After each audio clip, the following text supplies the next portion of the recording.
जयपुर नामक जंगल के बगल में एक गांव हुआ करता था।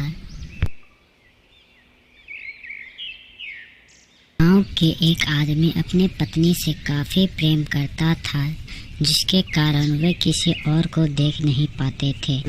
एक दिन एक तपस्वी वहां आए और उससे भिक्षा अलख निरंजन भिक्षाम देहि भिक्षाम देहि। तपस्वी के बार बार भिक्षा मांगने पर भिक्षा न मिलने के कारण उन्होंने उसे श्राप दे दिया।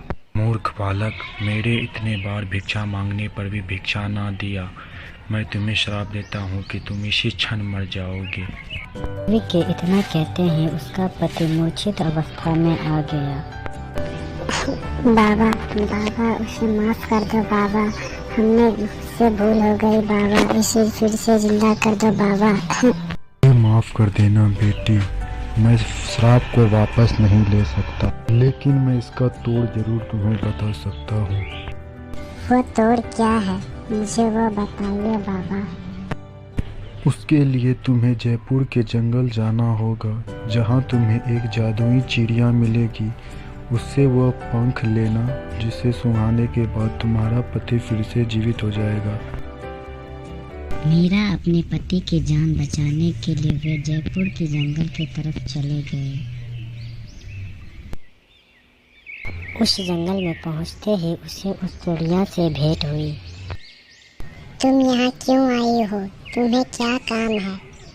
मीरा अपनी सारी बात उस चिड़िया को बताती है कि कैसे उसे उस ऋषि ने श्राप दिया और का छुटकारे के बारे में बताया।